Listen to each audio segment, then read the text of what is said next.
Many exceptional learners were put into a program in school to help them learn and grow. But what was the real reason for the gifted and talented program? Follow me down the rabbit hole to find out. Hello, friends, and welcome back to the rabbit hole. I'm your host, Danny, and today we're talking about the Gifted and Talented program. Thank you, Belle and Lorena, for requesting this episode. I know a couple more people requested this episode as well. If you would like me to thank you by name, make sure you fill out the request and episode form. I will link that in the show notes, but you can also find it in my bio on Instagram, but also on my website, stayskeptical.com. This is really important because I will get the same request several times. The more requests I have for it, the more likely I am to do it. And that's also how you get your name in the episode. So go to stayskeptical.com and you can request an episode there. And before we get started, of course, I love to thank our sponsors. So thank you, Wise Wolf Gold, for sponsoring my podcast. Guys, if you want gold and silver delivered straight to your front door for as little as $50 a month, go to rabbithole.gold right now. What is the Gifted and Talented program? The term gifted and talented refers to students who demonstrate high performance capability in intellectual, creative, artistic, or leadership capacities, or in specific academic fields. Often referred to as the GATE, TAG, or GNT program. These are just all different abbreviations for gifted and talented or talented and gifted, GATE being gifted and talented education. The main goal of GNT programs is to challenge advanced learners beyond the standard curriculum so that they stay engaged and continue to learn and grow intellectually, socially, and emotionally, basically, so they don't get bored in school. It all started because traditional schooling often focuses on bringing all students up to grade level proficiency. And by the mid 20th century, educators and psychologists began to recognize that high ability students were being underserved. They were often bored, unchallenged, or even underachieving because of a lack of stimulation in the classroom. So then the GNT movement arose from the belief that every student deserves an education appropriate to their abilities, including those who learn faster or think differently. In the early 1900s, IQ testing was developed. Intellectual quotient is a score given to an individual from a set of standardized tests or subtests designed to assess human intelligence. Throughout the 1800s and into the early 1900s, Francis Galton made attempts at creating this sort of test to rate a person's intelligence. In 1905, French psychologist Alfred Binet and French psychiatrist Theodore Simon had more success when they published the Binet-Simon intelligence test. Their test focused on verbal abilities and was intended to identify mental retardation in school children. The score the kids received from the test was to reveal the child's mental age. They quickly realized that there were limitations to their test and that intelligence was super diverse and that they weren't gathering as much information as they thought they were.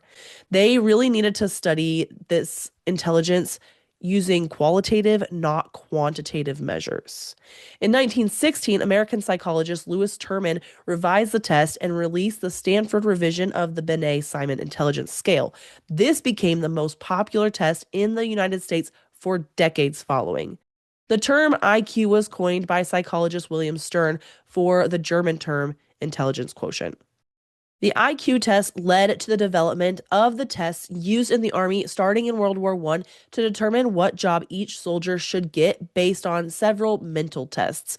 It has been modified over the years, and it's now called the ASVAB test. This is a test that anybody potentially wanting to join the military will take in order to figure out what job they're going to get when they get to their station. These types of tests were also used for eugenic purposes and played a significant role in the history and culture of the United States during the Progressive Era until the involvement of the U.S. in World War II.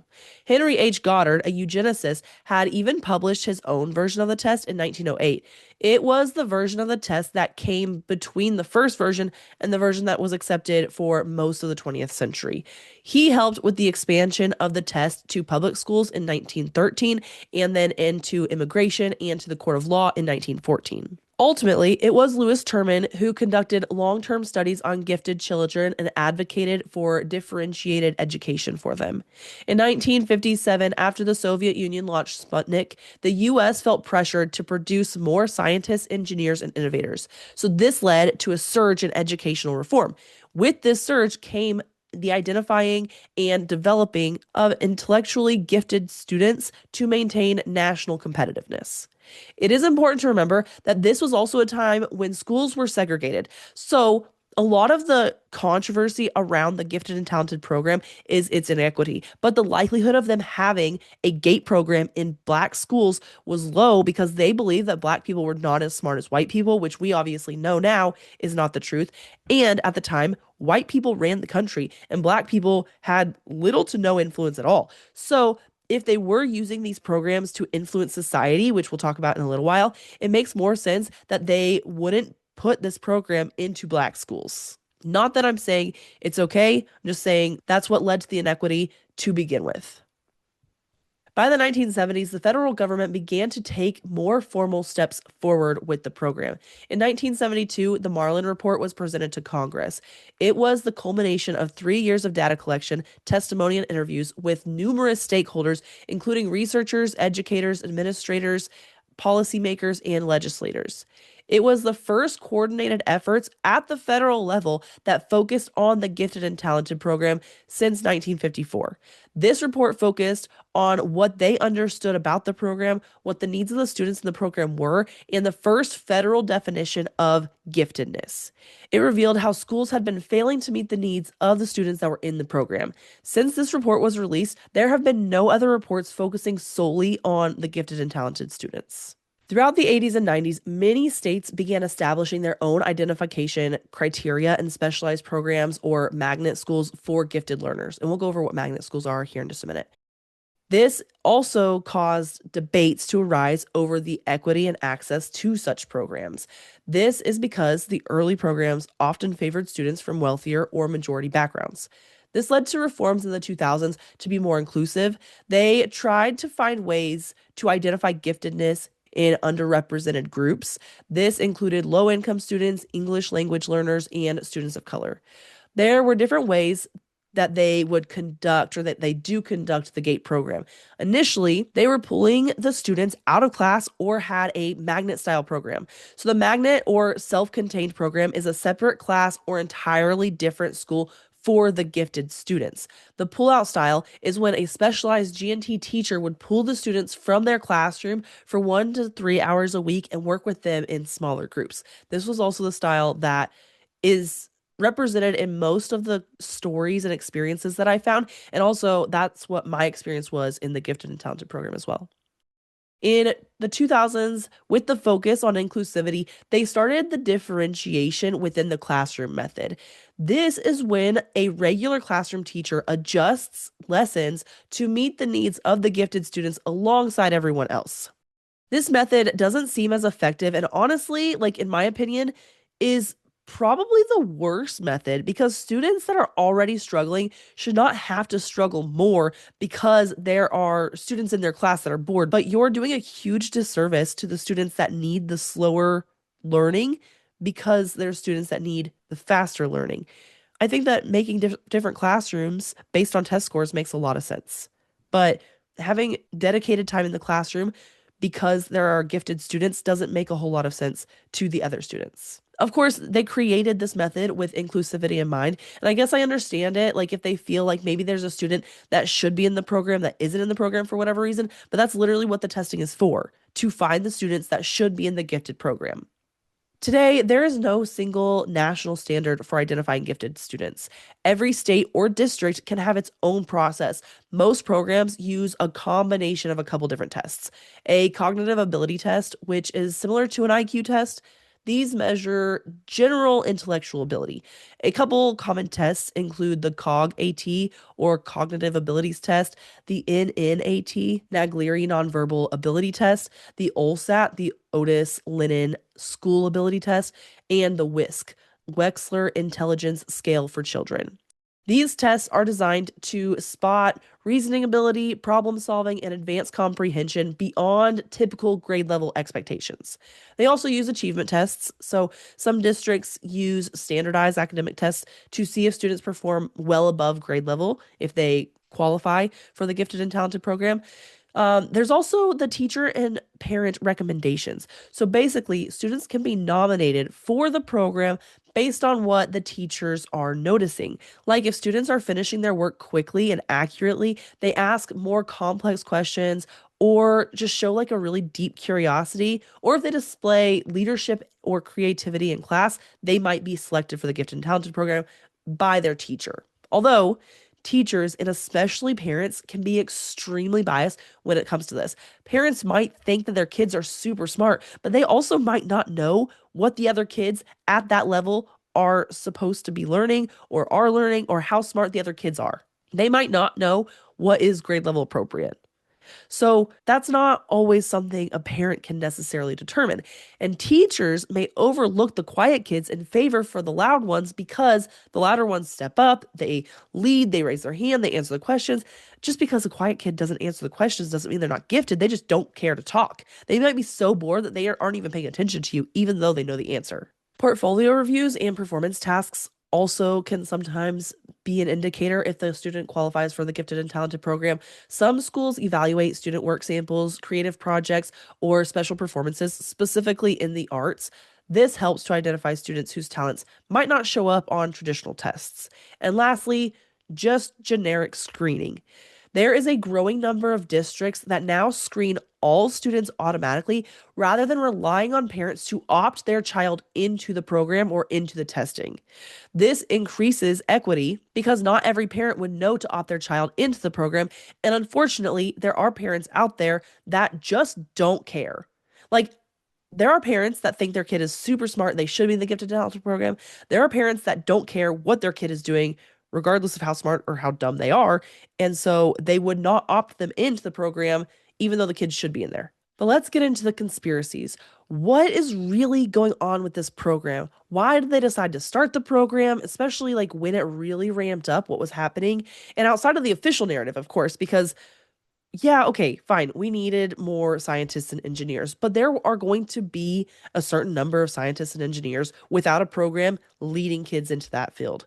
So, what's really happening? There are several different conspiracies about why they have this program. The first conspiracy is the government brain recruitment theory. The G&T programs are secretly used to identify and recruit children with high intelligence for future government projects, things in the military, intelligence, and psychological research. This theory really took hold during the Cold War when the government did fund research on intelligence, giftedness, and talent development. Intelligence agency recruitment is probably the most common theory about the gifted and talented program because adults that were in the program when they were children in the 80s and 90s remember strange assignments. Stuff like learning Morse code, Russian, and completing worksheets that seem to have nothing to do with what they're actually learning in school. These tools would have been very needed during the Cold War. Still, some other theories maintain that the program was used for intelligence agencies, but more along the lines of MK Ultra or remote viewing programs like Project Stargate, which is how most of this episode is going to go. More toward the remote viewing, less towards scientists and engineers. The GATE program was either developing these abilities or testing for the abilities in students. Because in reading people's experiences, they didn't feel like they were always the most academically inclined. One Reddit user stated that their sister was better in the academic field, but was not in the gifted and talented program, even though they were in the gifted and talented program. So they didn't really understand why their sister wouldn't have also been chosen. They were after children that exhibited telepathic tendencies, an unusual emotional depth, or even precognitive abilities. Indigo children.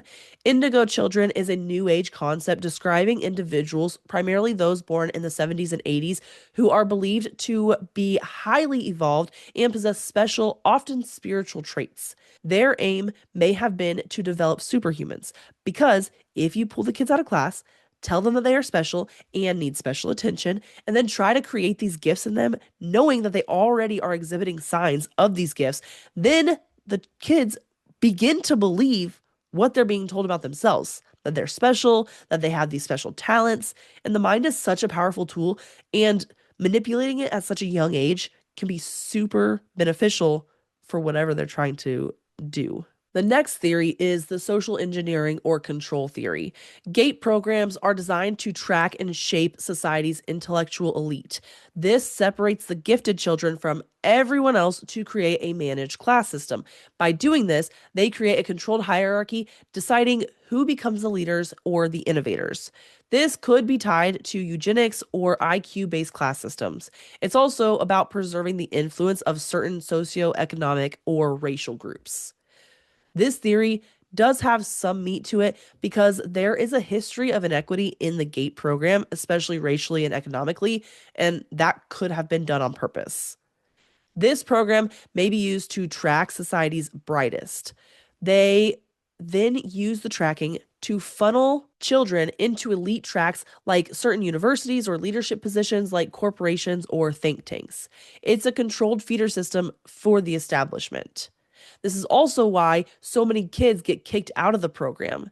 The kids that don't comply or don't defy the system appropriately are ejected from the program. So the kids that comply, they go this certain route. They're like, oh, these kids are going to do whatever we say, send them this way. And then you have the kids that they defy, they don't quite comply completely, but they defy appropriately. They defy in the ways that the program operators have deemed good, so they go a different track. The kids that comply might be the senior leaders, whereas the kids that defy appropriately might be the CEO. But kids that completely resist the programming altogether, they get kicked out of the program because they can't force them to follow the rules or follow the made up rules outside of the rules, if that makes sense. There is another kinder theory that this program is just to serve as testing for new educational or psychological methods. The gifted kids are just guinea pigs for experimental curriculum or behavioral research. This accounts for the data collection, psych testing, and tracking of the students' long term development through national databases. There are other thoughts that the information gained from the kids in the program are feeding AI, predictive analytics, and personality profiling, which is why they have such different types of kids in the program. And we know that the government has everything 20 years before we have it. So they could have been feeding this information to AI for years before AI was ever introduced to us. There were certain activities that are most commonly remembered by those in the GATE program. That is, if they remember what they did in the program at all. These activities include hearing tests, like way more than what you would typically do in school. So typically, students get their hearing tested in kindergarten and in fourth grade. Students in the GATE program were getting their hearing tested several times a year. Zener cards were a frequent activity. These cards are used to conduct experiments for extrasensory perception or ESP. The deck had 25 cards with 5 cards of each of the 5 symbols. The symbols were a circle, a plus sign, 3 vertical wavy lines, a square, and a 5 pointed star. For this test, a teacher picked a card up, looked at it, then asked the student what the symbol was without the student actually seeing what the symbol is. And then they would record the answer. If they got it right, they got it wrong. If they got a lot right, but not all of them, if they got a lot wrong, but not all of them, they wanted to know if the kids knew what was happening without them actually knowing, like remote viewing. And that leads us to the next one, guided meditation. Bob Monroe's gateway tapes were used for guided meditation while students lay or relax in a dark room. Many adults don't remember this until they listen to the tapes again. I didn't remember listening to guided meditation until I listened to this on YouTube for this episode, and I was like, whoa. During the meditation, students were asked to visualize, and then after listening to these tapes or CDs, students were often asked how they felt, why they felt that way. They were asked about their experiences, to lay out details of their dreams, or told to draw their dreams. We're going to come back to Bob Monroe and the Monroe Institute at the end of the episode, and we're going to connect it all together. But he had a significant impact on this program. Personality tests were often administered. They did this to group students into categories. How a student tested told them more about them, like if they could view remotely, if they would be a criminal, or if they would follow the law, stuff like that. However, many CEOs and senior leaders in corporations are said to be psychopaths and have narcissistic traits. On a personality test, they would be able to tell that this kid had the psychopath narcissistic tendencies, but they would not be able to tell if the kid would go on to be a serial killer or a CEO of a company. But they could potentially use the program to guide the student the way they wanted them to go. Mystery field trips took place often, so the students in the program were taken off-site, usually in a teacher's personal vehicle or an unmarked van, which is a huge red flag. After the field trip, the student didn't remember anything about it. They typically only remember waking up when they were back at school or on their way back to the school. These field trips happened without the parents' consent or knowledge, and because the students couldn't remember them, then they couldn't really tell their parent about it. Students were asked to do a number of different tests, like the Torrance test for creative thinking, basically given like a half page of a partial drawing and then asked to finish it, or they were given a small symbol and asked to draw a picture with it. The Rorschach test, the inkblot test, which tells them more about the student's motivations, response tendencies, cognitive operations, and personal and interpersonal perceptions.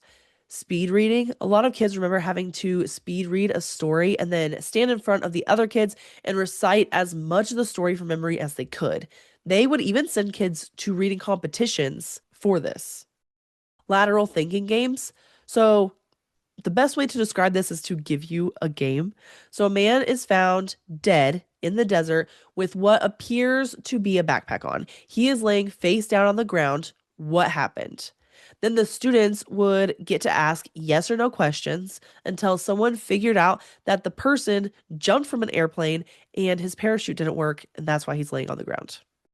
Some kids remember playing Senet, which is an ancient Egyptian board game that was a metaphor for the journey through the afterlife. It has also been compared to a Ouija board, which I feel like is super sketchy. Along these same lines, students learned how to write messages in hieroglyphs. They would play other games as well, like the Oregon Trail, which I know a lot of people played in elementary school, chess, Mancala, Heads Up 7 Up, which again was like another really common game. They play this Wall Street game too, where they would have to try to predict stocks. Very odd. They played other games like where they had to stick their hand into a bag, feel what was in it, and then try to guess what it was. Or there was an image hidden in a manila envelope, and they would have to try to guess what the image was. They would do this in different ways, either written, verbal, or by drawing the details of the image. Some people report having vague flashes of memories of activities that don't make a lot of sense, like dissecting a cow's eye, walking on hot coals, out of body experiences. While being out of their body, they were then expected to find three hidden objects in the classroom. Figuring out their blood type, they were specifically interested in Rh negative blood types and a lot of trust falls. They did so many trust falls.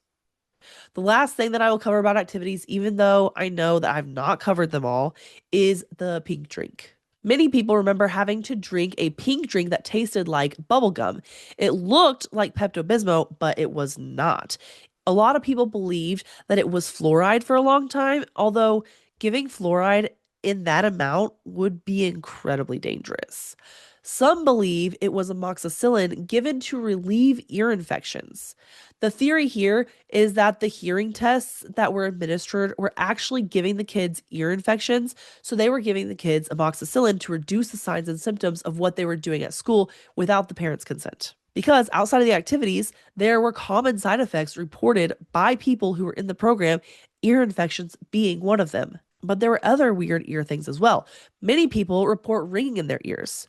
This is not tinnitus because tinnitus has been completely ruled out in most cases. The ringing isn't constant and starts out of the blue.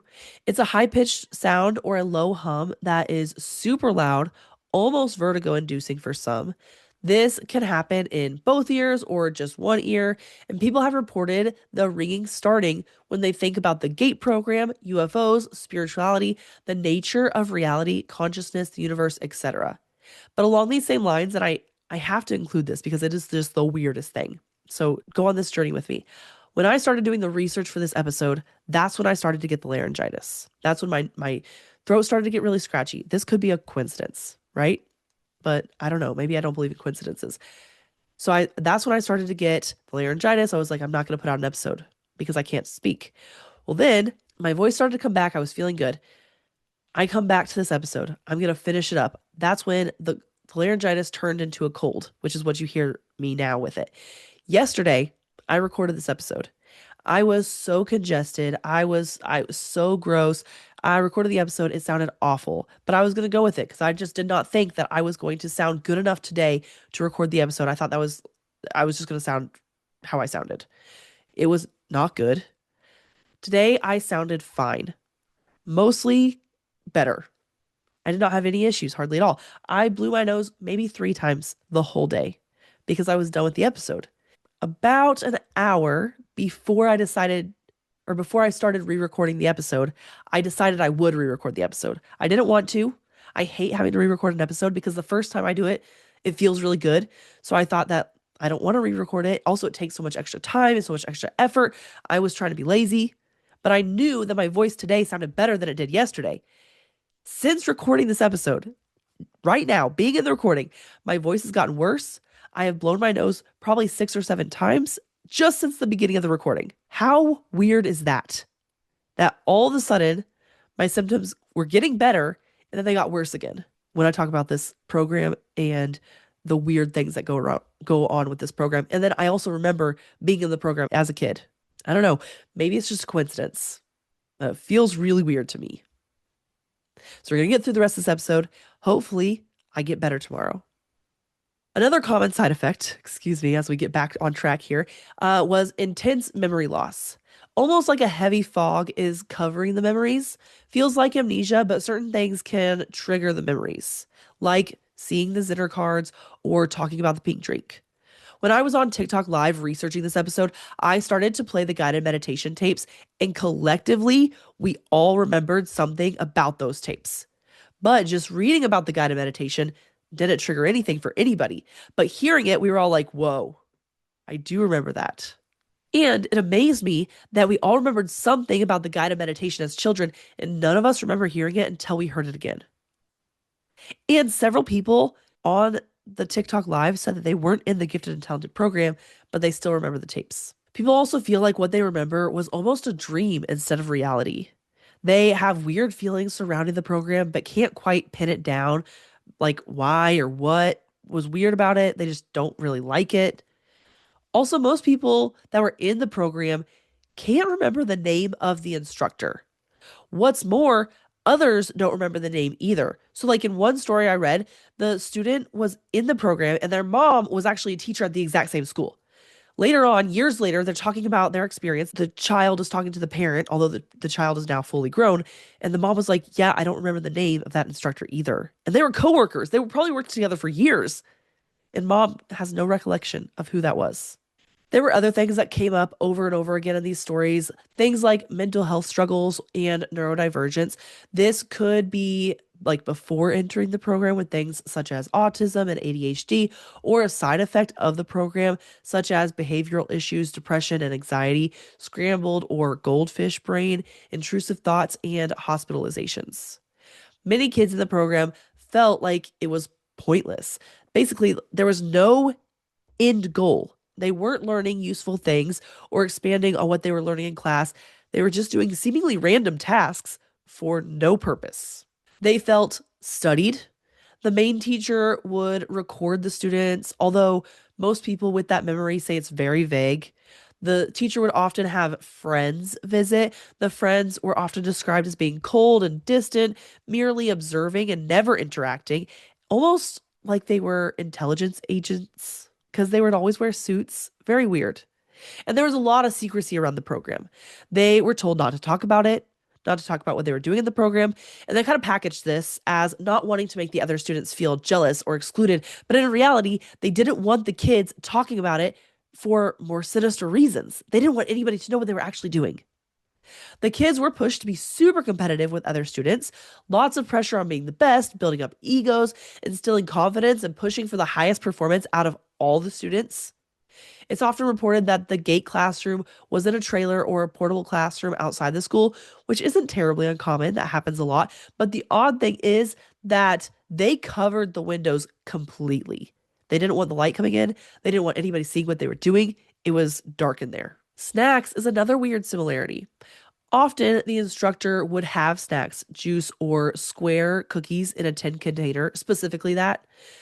And at first, it seems harmless, right? You're thinking about it, you're like, well, kids like snacks. But then you think, like, what's in the snack? I remember being offered candies from different places around the world. And this made sense to me because the candy didn't look like anything I had seen before. But if it was a Japanese candy, I wouldn't know because I've never been to Japan. If it's from Vietnam, I wouldn't know. I've never been to Vietnam. But now, as an adult and having been in the military and traveled, I have been those places and I've never seen those candies. Sleep issues were another common side effect. So, sleep paralysis, which was sometimes accompanied by electricity shooting through their body, electric pulses, seizure like feelings, but they were conscious for all of it, just couldn't move. Lots of weird dreams, prophetic or precognition dreams, very intense, highly detailed dreams, which I definitely have, lucid dreaming, which I also have, or astral projection, alien, UFO dreams, mall world dreams, which at first I was like, okay, lots of people have dreams about the mall or school or whatever. These dreams specifically were about the mall, school, water park, the forest, the airport. In these dreams, the themes were all very similar, though. Not like a regular mall dream. They usually saw or went into a white tiled room with toilets or some sort of back room. These places were often described as liminal spaces. A liminal space is a transition place, a threshold between one state and the next, usually associated with loneliness. When in a liminal space, it's void of things that would typically be there, like people in a mall or in the school. It's like empty, eerily empty. And there are a lot of floating dreams as well, floating through the house, through the sky, down the stairs, things like that. Some other common themes in these stories include seeing a ball of lightning, experiencing déjà vu often, which I also do, insomnia, specifically waking up at 3 a.m., interest in strange things, which check all these boxes, UFOs, ghosts, aliens, myths, magic, the occult, etc. Migraines after the session, or at least extreme fatigue because they're tired. They just really exerted themselves trying to get to an out of body experience, which we'll cover in just a minute. Experiencing hypnosia as adults, which is the state of drowsiness and sleep that occurs right before falling asleep, often accompanied by sensory and motor phenomena like hallucinations or involuntary twitches. I have this sometimes as well. More prone to synchronicities, coincidences, manifestations, stuff like that.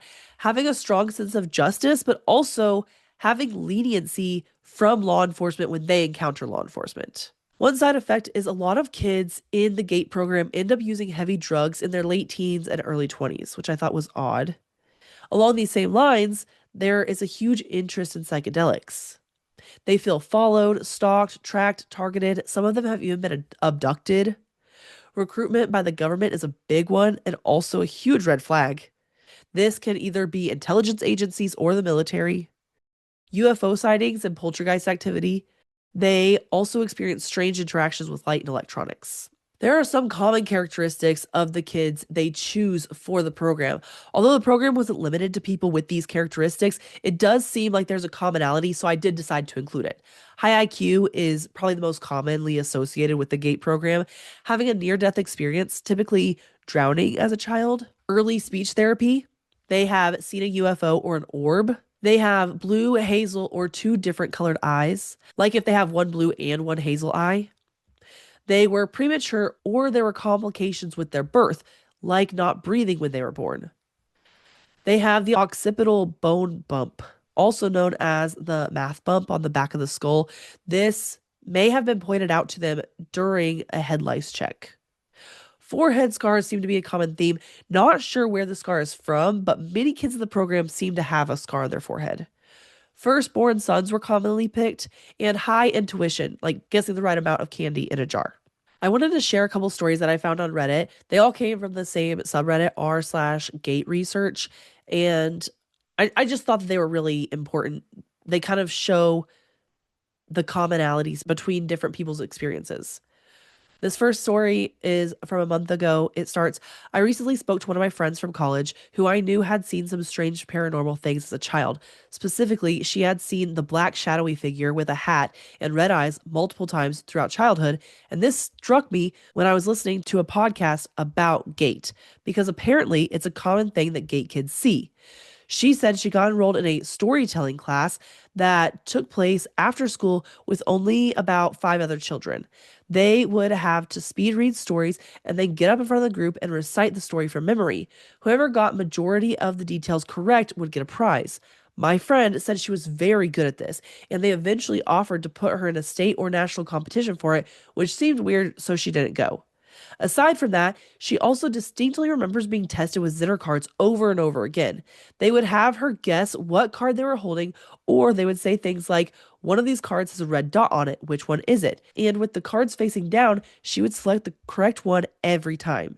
She said she remembers thinking, what does this have to do with school? But she never asked. They also did hearing tests on her with the big headphones, and she said she was personally prescribed amoxicillin, which was pink and tasted like bubblegum, because she got frequent ear infections. That got me thinking, were they giving us all amoxicillin and not fluoride? And if so, why? Were the frequencies they had us listening to giving us ear infections? Like many gate kids, she does not know who her teacher was or who was administering the tests. Her parents didn't know either. She did tell me later on her stepdad worked for the CIA, which I thought was a strange connection, and her husband's family is all in the military, specifically the Air Force or Space Force. She still gets premonitions and prophetic dreams and things like that to this day. She's had a lot of supernatural things happen to her in her life, and I trust the credibility of her story. The next one is titled Listened to the Gateway Experience tapes, and a flood of memories came back. It starts out, I was freaking out and basically screaming to myself, yes, these are the tapes I listened to when they put that helmet thing on my head. They did it in a dark room with the windows covered in opaque paper, black poster board to be specific. I remember tapes being in a binder with 6 on each page. I think there were about 20 tapes in the binder. This is one of the activities I do after they gave me the unidentified pink drink a couple hours prior. Some of the things they played damn near made the hair on my neck stand up. I remembered hearing tones like that, but I always, without exception, have no recollection of what happened next or how long the sessions or whatever they want to call them were. What the fuck? Why would these tapes trigger such a deeply repressed memory, which I'm still coming to terms with? Could it be a false memory? Am I just coming up with this shit and forming memories about what I hear in this forum as we go? I highly doubt it. They fucked with my head a lot more than I thought. I'm aware that I'm just in denial and I need to get over said denial. Ha ha ha. And the last story I have is from the same subreddit titled My Experience with Some Potentially New Information. I want to preface this by saying that I am not one of the mentally ill people on this sub. I scrolled down, saw people talking about aliens and other improbable experiences that seem genuinely schizophrenic. I'm not one of those. I find Gate strange, but I'm always skeptical about everything. I have a great job, a great family, and good friends. I don't buy into most conspiracy theories. I'm 24 years old and I was in the program from 2004 2005 onwards. The GATE program was really odd for me, considering I always hated school. I was never particularly smart in any subject other than history/arts, and I actively remember not wanting to be in the program. I left in the 6th or 7th grade because I just didn't care about my grades. I was always a very defiant anti-authority kid. Thought I was smarter than everyone else. As I became an adult, the issues went away. Some of the commonalities I share: Zener cards, covered up windows/trailer, excessive hearing tests combined with visual stimulation, guessing object in a box, highly competitive, pink drink, ears randomly ringing, I don't have tinnitus, very minimal memory of the instructors, large suitcase, hemisync guided meditation with instructor in nurse's office, personality assessment, friends, visitors, wore suits, seemed cold, observant. I lived 10 miles away from Port Hueneme. Grandfather was a full colonel in the Air Force assigned to a financial division. Cold, distant guy. He would routinely mail me calculus books when I was clearly too young to understand any of it. That's just what I can remember. This is where I started getting a little freaked out. In the 5th grade, I would get routinely pulled out of class by a female gate instructor and taken by an empty school bus to a commercial building. In fact, I have the exact address. Here's the building. Then they share the building. I'm not going to share the address just because of liability issues. I did look it up. It doesn't seem like anything special, just like an average office rental space, but very odd. They would put these pads on my head that monitor brain activity and show me a TV screen with games on it. I was told that depending on how I felt, I could manipulate the game on the screen, and to my recollection, it worked. I know this isn't some secret technology. It's a common tool used in the medical field with a twist. Essentially, I could beat the game by feeling angry or feeling relaxed. These sessions only lasted a few times. And at the end of every session, I was given some kind of questionnaire or test. The last session I engaged in, the instructor told me, quote, my right and left brain don't communicate with each other correctly, end quote. That's about it. Creepy stuff, but at the end of the day, I have my own theory about GATE. I personally believe that the government was doing the same thing it's been doing since the 50s, looking for people that excel in STEM fields. Why? Build more missiles, build more drones, etc., etc. Doesn't feel like much of a mystery to me, but I figured I'd share this to everyone. That's the end of the story. So, what is the connection? I told you I would bring it back to Robert Monroe. So, obviously, we have theories that suggest this was the CIA. And we have experiences and stories from people all across the US that are way too similar to be ignored. And I actually found the connection. So, in 1958, Robert Monroe, a New York based broadcasting executive, began having experiences of leaving his physical body to travel via a second body to places far removed from the physical and spiritual realities of his life. This led to him wanting to explore this more, and in 1971, founding the Monroe Institute of Applied Sciences. They were focused on instructing and training individuals in the art of switching perceptual modes and the art of becoming more conscious of one's particular inner resources, inner abilities, and most of all, of one's inner guidance. The Gateway program provided the instructions, the training, and the environment for making the transition.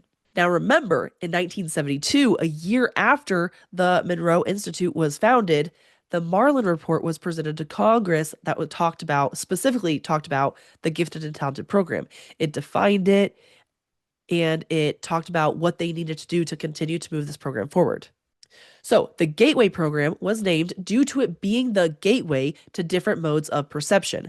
They would gather a group of 20 or so people at a resort of sorts, and the people would be ushered into a room. They would go in there, lay down on mattresses, put on headphones, pull a blanket over them, and fall into darkness. They would emerge about 40 minutes later with the staff of the resort wondering what the heck they were doing. The first series that the people in the program would go through was that of deep relaxation. There were several series. The first one was deep relaxation. They called it Focus 10. Most types of interior exploration depend upon reaching profoundly relaxed levels. After they have found relaxation, they move to the next level, high energy, or what they called Focus 12. Sometimes while practicing relaxation, a participant will feel a sudden or gradual heightening or expansion of his mind and possibly of his body. This could be accompanied by a strong vibration or a charged feeling. This means that person is in a different state of energy. This is called high dreams or out of body experiences. After a lot of practice, some people found that they can actually control their out of body experience, that they can identify a second body. Once focus 12 is strong and stable, they move on to focus 15, a different set of energy systems marked most of all by the insignificance of time. Basically, time no longer exists. And in fact, some participants claim to be able to manipulate time in that focus.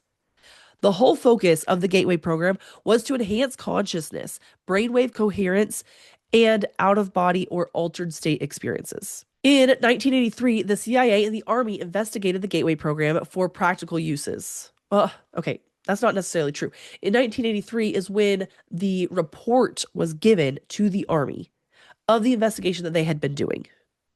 After doing much research into the program, which had been around for 12 years by that point, they decided the program is of potential to intelligence and military interests, specifically for the improved mind control and expanded consciousness applications. They found out that they sync the left and right brain via audio techniques, which helps the subject to enter an altered state of consciousness. They could use this to explore the holographic universe, energy fields, resonance frequencies, and the place of consciousness in the universe. Now, the report doesn't say if they decided to use it. It only talked about how it was used and what they could use it for potentially in the future. But ironically, in the 80s and 90s is when most of the weird things with the GATE program in school was reported. So the question that I pose is, did the CIA learn of this information, decide to use it on children to find the best kids for remote viewing or altered state of consciousness, and then recruit them to work with them in the future? Guide them down this path to be remote viewers for the CIA. Wild, right? Definitely possible. The CIA does all kinds of crazy things. So I want to hear your theories, and I also want to hear your experience. Did you have a gifted and talented experience? Because I need to hear it. You can email them to me. I might do a whole episode just of these experiences if you give me enough of them. You can email me at rabbitholeconspiracypodcast@gmail.com. You can go to my website, stayskeptical.com, and submit it through that. And you can also message me on social media if you like. But until next week, my friends, stay skeptical, and I will see you all then. Hey friends, The Rabbit Hole is an independent podcast written, hosted, and produced by me, Danny Mercy. Special thanks to Lindsay for research and writing. If you love the podcast, please leave us a 5-star rating and review wherever you're listening. Follow us on social media at rabbit.holepodcast and visit our website at stayskeptical.com for everything else.